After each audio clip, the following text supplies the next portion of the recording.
Welcome to Wednesday's ESPN FC Live. My name's Mark Donaldson, alongside the former Scotland star Don Hutchison and former Premier League player as well. Today on the show, we'll be looking at Manchester United's problems. It's only a half-hour show. We could be here for a while.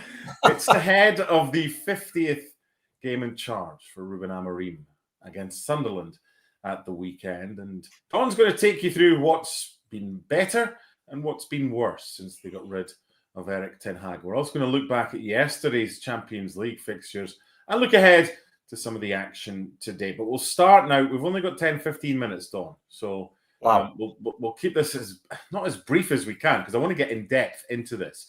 What I noticed was last year, Monday the 28th of October, 2024, that was when Erik ten Hag was told, "You're fired." Manchester United were 14th in the table.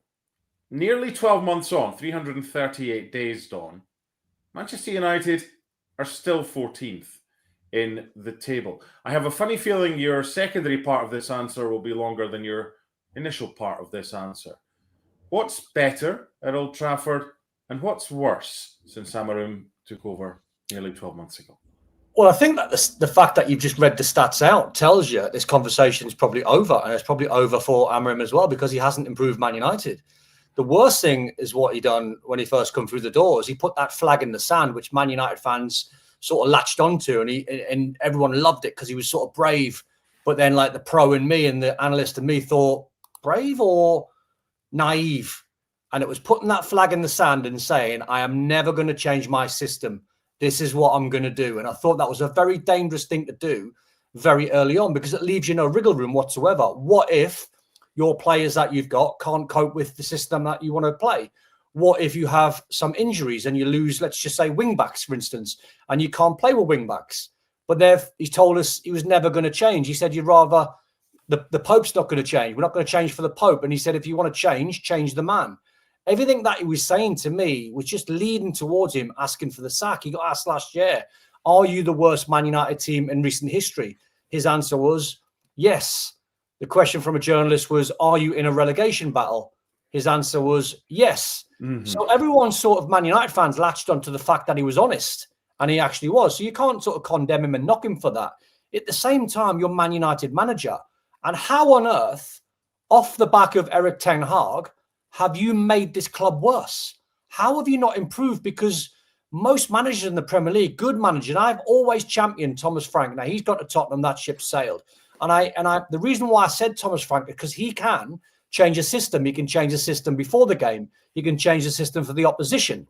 You can see a Newcastle team or a Liverpool team and go with the back five. You can see someone else come in, one of the bottom sides of the Premier League, and go with the back four and change system in game. Amorim's too stubborn. And he said, I'm not going to change. Well, results are not going your way. Everyone's rocking up to Old Trafford and beating them. And they can't go 2 or 3 wins on the spin for love and money. So it feels like, to me, exactly the same scenario as when Erik ten Hag had the Man United job, and it was, right, he's going to get the sack when? And then he'd win the next game, i.e. Amorim's got Sunderland this weekend. The chances are they'll probably win that game, and then you'll go, right, leave him for another week. Then it's Liverpool. They might draw or lose that game. Then you go, right, he's under pressure again. So the only way he probably goes in the immediate future is if Sunderland rock up to Old Trafford and beat them. The same thing happened with Ten Hag. Yeah. The same thing happened with Solskjaer.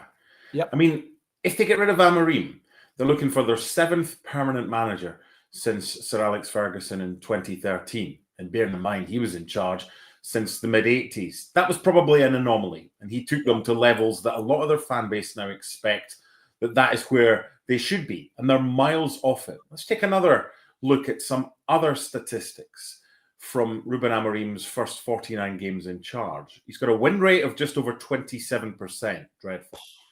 Points per game in the Premier League. His average is 1.03. That's like a draw every game, which is, bear in mind, it's 3 for a win. That's not good. They've lost 17 in the Premier League. They've only won 9. 9. Yeah. Manchester United, when Old Trafford used to be a fortress. They've conceded 53 in 49 games, which is fine. If you're scoring 85, 90, they've scored 39 in 49 games. Now, It's not going to change, right? The only thing that's slightly different 12 months on is a different sporting director. It was Dan Ashworth. It's now Jason Wilcox. Because if you remember, it was Dan Ashworth and Omar Barada, the chief executive, that gave him his marching orders. So we've spoken before. There is no quick fix for this. But on this week's Football Reporters with Rob, James and Augie, they can't see a way out of this. No. They're always that one game where they'll get a good result and it papers over the cracks. Yeah. So if they can't see a way out of it and they cover Manchester United every week, what hope is there for Manchester United fans? I've got to say, without being a doom and gloom merchant, there is no hope. Because you're watching Man United and we all can't be wrong. That's the thing. When Amrim turns around and says, oh, when we win a game, no one talks about the system, but when we lose a game, it's the system's fault. There's thousands and millions of fans out there, and there's analysts and pundits, and there's journalists, and we all can't be wrong. That's the thing. It's not like I've got a really extreme opinion, but then he's picking up results, and some other pundit says, or Paul Scholes, or Wayne Rooney, or someone else says the opposite and said, oh, we can actually see what's happening. It's just going to take a bit of time. We all can't be wrong. And as I said before, it's like the Ten Hag syndrome. You're going to win a game which keeps the fans on side or it papers over the cracks. And let's just go to Jason Wilcox and the sporting directors and the hierarchy. You know, I'm no Man United fan, but I know my football. And I know what Man United needed in the summer. And they didn't need 2 number 10s in Brian Mbeumo and Cunha. And they probably didn't need Sesko. What they needed was a world-class holding midfield player with legs. That was Carlos Baleba, in my opinion. I think that kid's going to go to the top. And they needed a world-class number 1. Well, that was Donnarumma or Emi Martinez. So the sporting director is sitting at the top of Man United, and he's allowing 2 number 10s to come through the door, when, by the way, the best number 10 is Bruno Fernandes. So they've had to shoehorn him into being a quarterback at number 8 because they bought 2 number 10s, and then Sesko's a number 9. Why wouldn't they invest one more year in Rasmus Højlund? Because 74 million was spent on Højlund, 75 on Sesko, £1 million different for a similar sort of profile of player. I would ask the question of the hierarchy at Man United and Jason Wilcox. Why didn't you give Rasmus Højlund some good coaching and give him one more year, because he missed out on this preseason, so he couldn't catch up and he was never fit. But instead of spending the money on Sesko, 75 million, why wouldn't you put that into Donnarumma? Or why wouldn't you put it to Emi Martinez? And instead of buying the number 10s, one of them, so sacrifice either Cunha or Mbeumo and play Bruno Fernandes there and buy Carlos Baleba. Like, come on, like, these are not hard decisions. Like, people talk about like the hierarchy and sport and directors like there's some sort of like magic men or like magicians. These choices are very simple. They're they bought 2 number 10s, a number 9, and a goalkeeper that I'm afraid is not Donnarumma or Emi Martinez. So how do they get away out of this? Can't happen. Can't see it. Recruitment is the key. Yep. They're going for players that might be something.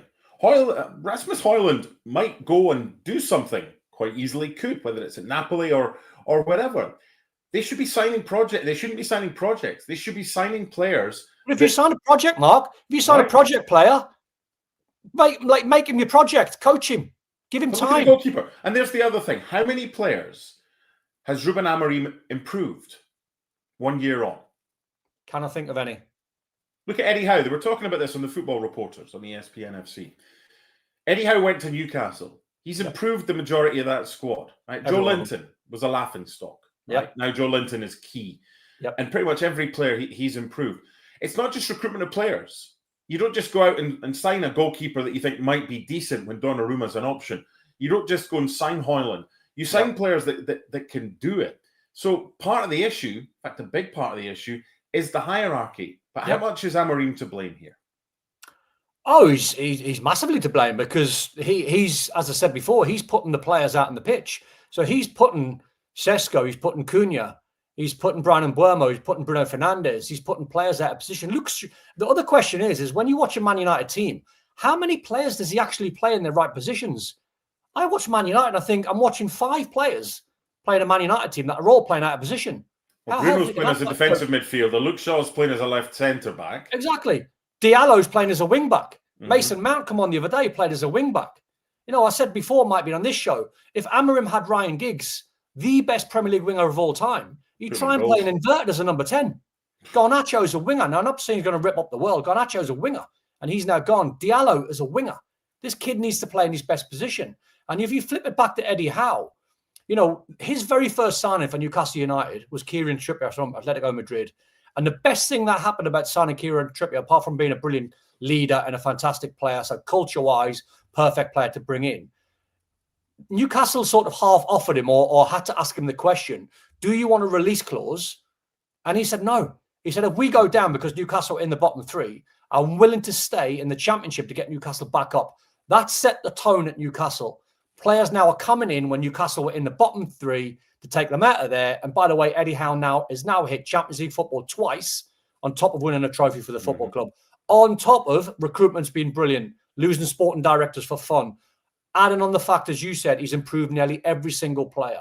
So Amorim has to take the blame. And I would ask the question of the sporting director, as I said before, about bringing number 10s in when you need a number 1 and a number 6. But the output on the pitch, Mark, that's the manager's domain. Yeah.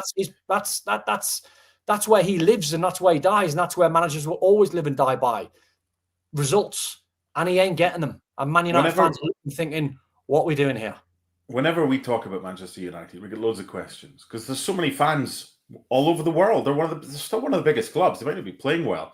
Yeah. One of the questions that we received is for you as an ex-player, how long before you realise that this manager's he's not for me? Well, the worry was on day one when he said about putting his flag in the sand and never changing his system. I thought that is very naive, and it doesn't matter what era of football you play in, whether it's 60s, 70s, noughties, now, you have to be flexible because it's a rookie mistake to say, I am never, ever, ever. Doesn't matter what happens. If all my players are injured and I lose all my wing backs and I lose 3 centre backs, I'm still going to play 3 at the back, wing backs on the outside. It's just so poor from the manager. So my worries were on day one when he said that. Then of course, you the fan or you the ex-player with the worries? No, the ex-player. Me, the ex-player, because as I said before, Mark, we know the game. We're not daft. You don't have to be a Man United fan. You just got to have a certain basic knowledge of football. Well, I've been in the game 30 odd years, and I've seen every manager come and go, and I've seen brilliant tacticians. I've seen guys that look out their depth, and I think he looks out of his depth. So I give him a few weeks because of what he said about playing the system and not ever changing. I thought that's pretty naive, and that doesn't feel right to me. But I sort of went with the flow because he was honest, and Man United fans loved it because he was honest, and Man United fans were like, well, we went through every other system. Why don't we just stick with the same one? All right, I'll give Man United fans that one, and pundits like myself a little bit of leeway on that one. But then as soon as you've seen like Bournemouth rocking up and beating them 3-0, which had done the game, and you see Palace rocking up when they were no Palace, 18 months ago, and you see every other team, whether they're at Old Trafford or away, just turning them over or giving them a hard game without really seeing a consistent pattern of play and off the cuff. And the biggest thing I would lean to as well is if you're going to play 2 midfield players, he plays 4, including the 2 wing backs, but 2 essentially in midfield, you could throw a coin up and you could throw all the Man United names up in the air and they could land in any permutation of 2. It could be Ugarte, it could be Casemiro, it could be Kobbie Mainoo, it could be Mason Mount, it could be Bruno Fernandes, it could be any one of the 2. None of them can run. There's only one of them can run, that's Ugarte, and he can't pass the ball. So most teams now, that's why I knew what everyone around the world knew last year when Newcastle turned up at Old Trafford and they played with 3 midfield players. Everyone knew Newcastle were going to wipe the floor with Man United. The coach didn't because he went with the same system, and then he changed it when Newcastle were, I think, 2 or 3-0 up, and it could have been 6 or 7. The most damning thing for me, as we move on to the Champions League in a second, about Manchester United, is their next game, Amorim's 50th in charge of Manchester United, is against Sunderland. Now, back when you played, it was like, if Sunderland can go there and escape with a couple of goal defeat, they're doing all right. Yep. Now there's Sunderland fans going, I fancy our chances this weekend. Got to remember against Burnley, it was that very late penalty by Bruno Fernandes that got them a win, and against Chelsea, albeit they had Casemiro sent off, but Robert Sanchez went after 5 minutes. That's the most damning thing about this whole thing, is that Manchester United are no sure things to win at home to a side that came up through the Championship playoffs last year. One thing Manchester United don't have to worry about this season is European football. It would have been Champions League if they'd beaten Spurs in the Europa League final last year, but that didn't happen.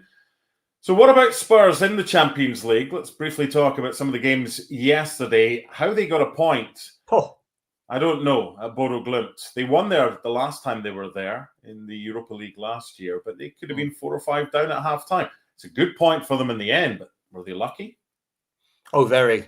Oh, very. They got absolutely pumped. Don't forget, Bodo missed a penalty as well, but they got outplayed. I mean, plastic pitch in Bodo's a hard place to go. They've took quite a few scalps over the years. So, yes, they got lucky, but the thing with Thomas Frank and his team and the culture, they'll never give in. And when they got it back to 2-1, you're sitting watching the game. And Bodo was still the best team when the scoreline was 2-1. They were still creating chances. They then hit the crossbar, Bodo, to make it 3-1. But you just had the feeling that Spurs would score because the attitude's good. They're not a side that, and they're not a manager that will allow or settle for a 2-1 loss and think, you know what, we got lucky here. Let's protect the result because at least it's not a damning one because it could have been 3, 4 or 5. They went on, they kicked on, they showed good character. They got a 2-2 out of it. And I think you saw by the closing scenes when the managers went to shake hands on the pitch, Thomas Frank was sort of laughing. Like, I'll say this loosely, he was a bit embarrassed because how he got out of there with a 2-2 draw, you know, was a miracle, really. But I look at it the other way. I think positive signs because they didn't cave in when they could have done. They got outplayed, but they didn't throw the towel in, and they done well getting a draw. Got outplayed massively. Should have got walloped, yes. Bigger picture is they showed some character.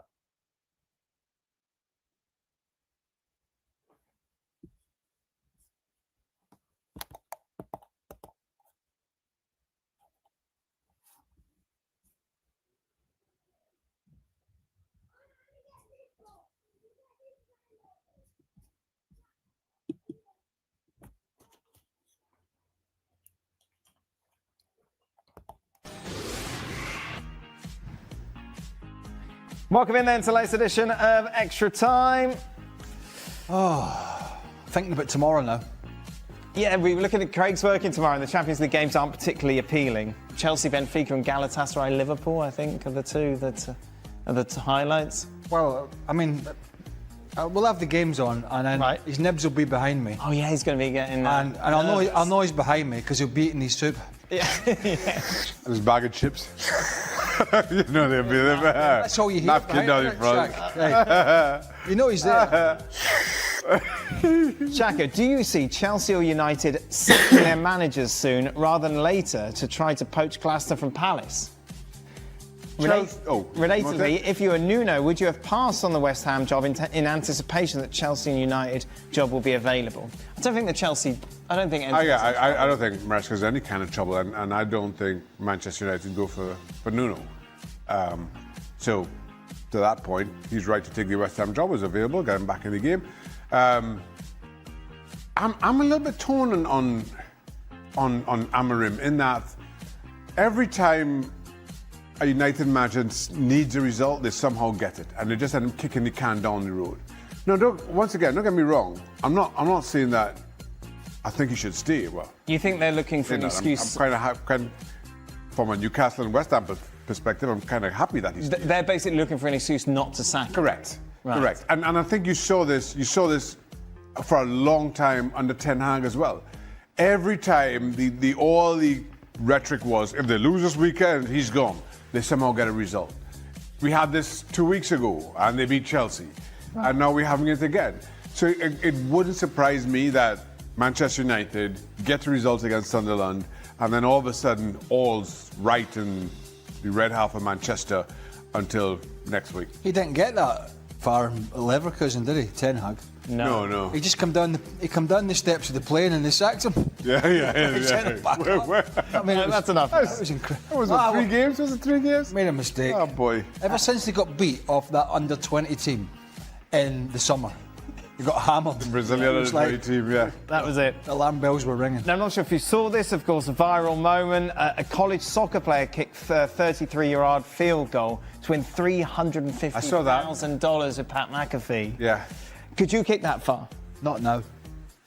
An American football? Yes. 33 yards, yes. You could have done it? Yes. Under that pressure? Yeah. What pressure? Pressure? What pressure? What do you mean, what pressure? Oh, with the With all your Were the schoolmates around. With the defensive line coming out? No, there was no defensive line, but just you got the pressure of knowing what was on the line, and it was his mate who won the chance, and he went, look, I can't kick. I'm going to give it... So they're kicking the ball from dead? Yes. It's not snapped? No. Right.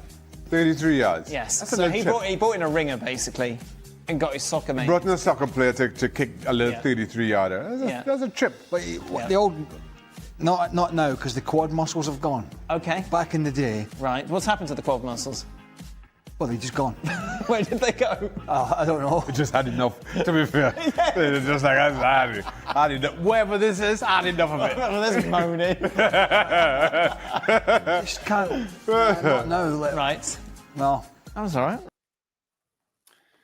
So a 33-yard field goal with your quads. Could you do that, Don? Easy. We used to hit 30-yard free kicks like or nothing. I mean, I get what Craig's saying. I played a charity game, I don't know, 3-4 years ago. And I was in midfield and someone, the winger, I think it was Jermaine Pennant, was out on the right-hand side. So he's literally 25, 30 yards away.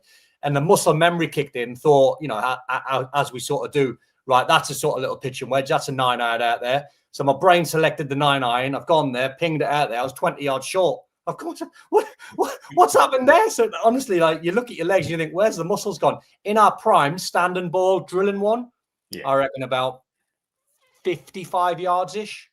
50. What do you think is easier, a 30-yard field goal or remembering to unmute yourself when you're asking Don Hutchison about Champions League games from Tuesday? Selfishly, I'm just so happy it was you and not me. Because everyone around the world knows me in tech, and I thought, my hands are here. I've not pressed anything. How come I've done this? And then it was you. So I know. That's why we've got one of the top producers here in young Rob Moore. Legend. Who thankfully resolved the issue by roll VT. Legend. Roll VT. And then you get the abuse on the chat. Right, let's end. Champions League Tuesday. There's been some decent results. Both Madrid sides, Atleti and Real Madrid, scoring 5 respectively. Liverpool fans shouldn't be worried, should they? Despite the fact that they were outplayed in the first half at Palace and lost late on. Galatasaray, look, 24 teams qualify. Liverpool will be fine, won't they? Yeah, they'll be fine. But I think the bigger picture is off their performances from the start of the season when they were picking up late wins to the Palace game when they should have been 5-0 down at half time and then losing against Gala, which can be done. I think on a slot now, has to go back to basics, and that has to be Andy Robertson at left back. It has to be Conor Bradley at right back. I watched, and I've seen every single Liverpool game, and I watched the Southampton game when Frimpong started the game, and he had an absolute mare against Southampton. And then he was at fault for the late goal at Crystal Palace. For some reason, he didn't track Nketiah, who was standing behind him, and thought he could run out into no man's land. That was a mistake. So, this is the difference when you play for a big club. And what I'm going to say is a couple of mistakes from the fullbacks. One from Frimpong when he was guilty of running out off the back of Eddie Nketiah. But the throw-in that Kirkes gave away when it was on his right foot and he didn't back himself to clear his lines and just hoof one up the pitch, which any pub player can do, 33 yards, for example. He allowed it to come across on his good foot, kicked it out for a throw-in. You'll get away with that at Bournemouth. Not when you play for the top clubs. I think they're missing Trent. I think now Liverpool fans are thinking how world-class he was because Salah looks a little bit quiet without Trent. Szoboszlai has to go into that number 10 position and go back to basics. If you're picking a Liverpool team, it would be pretty easy. You go Konate, Van Dijk, it would be Conor Bradley at right back, Andy Robertson left back, Gakpo on the left-hand side, 3 boys that will never change in midfield. The talent is still there. Salah on the right, and then one of Ekitike or Isak up front. Big game today is Barcelona PSG. Last time that the French side went to Montjuic was mid-April, and they thumped Barca 4-1, having lost at home 3-2. What do you reckon happens today? Group stage game or league stage game, so not quite the same pressure. Great game. What happens? Listen, the beauty of this game is no idea because we're looking at 2 brilliant sides. I was fortunate to commentate on the Atalanta game. PSG literally should have been 9 or 10. Marquinhos scored first 5 minutes of the game, centre back. I was watching the game as we all do, and it was like at one point when everyone was coming short, getting on the ball, Marquinhos was like false number 9. Then Mendy was up there at one point. Hakimi was getting in the box. they're a brilliant side to watch up against Barca's high line. But then you go back to match day 1 when Barca were brilliant in the second half, and Pedri and De Jong especially managed the game on their own. And Newcastle never got a sniff in the second half. The scoreline flattered Newcastle in the end, even though they could have been a couple up early on. So the beauty of this game is, and it's not sitting on the fence, it's just if I knew what was going to happen, I'd run down the bank now and I'd get, or whatever, down the casino, and I'd get all my money on red or black, because you know exactly what's going to happen. The chances are, if I'd done that, I'd pick the wrong team, I'd pick the wrong colour, and I'd lose, because we're looking at one of the best 2 teams, or 2 of the best 2 teams in the tournament. We have a question in from a fan who's asked the following. Collectively, so they have played for both Barcelona and PSG, but who's been the best? Who's made the biggest impact out of these players? Neymar, Dembele, Messi, or Ronaldinho? What do you reckon? My Ronaldinho knowledge of PSG goes back a little bit too long to remember if he was successful or how long he was there. Ronaldinho at Barca, obviously amazing. I think when you look at that list, Messi wasn't a real success. I think Dembele has been brilliant at PSG, but not so at Barca. So I think the answer is Neymar. I think when you look at the collective and you try and weigh up and marry everything up on how they've done at both clubs, I think Neymar would probably, I don't know if you agree or not, I think he would come out on top for me. Well, there's such a dichotomy with some of the players as well, because Messi was so good at Barcelona and all right at Paris Saint-Germain, but he played in a team, a kind of French Galactico side, that it was all individuals and they didn't really gel as a team. Ronaldinho played for PSG 2001 to 2003, 17 goals in 55 games, then went on to Barca and was brilliant, 17, 145. I just think by process of elimination, it kind of has to be Neymar, simply because the others were so good at one of them and just didn't quite. Like Dembele's been brilliant at PSG, but at times he couldn't even guarantee himself a game. That's just going to be a fantastic game. There's a lot more in the Champions League today, including Arsenal against Olympiacos, Newcastle with the early kickoff. That happens in just about 15 minutes or so at USG. Manchester City going to Monaco as well. Any chance of an upset there? You fancy the French side? No. I mean, I did say I couldn't see a way out for Atletico Madrid last week, and they went and beat Real Madrid 5-2. And by the way, that's the player that Liverpool should have broke records for. Julian Alvarez, love him. No, I think City are in the groove. I think they've found their groove. I think they're still a little bit suspect at the back, but I'm not sure that Monaco without Ansu Fati, if he's not fit, Aklush, who's a player that I think is destined to go to the top, but I think he's injured as well, on top of Paul Pogba. So I think you're looking at a weakened Monaco side up against the City side that I think are starting to purr in the groove. So I expect Pep and City's nous and the forward line they've got, Phil Foden as being the Florian Wirtz, what Liverpool wanted. He's had a great start. Doku's had a great start. Haaland's been phenomenal. No, I see a City win. Okay. Full reaction to today's Champions League game on ESPN FC later today. I'll be back on Friday with ESPN FC Live, assuming I've remembered to put my microphone on. My thanks to Don Hutchison. We'll do this again soon. Bye for now.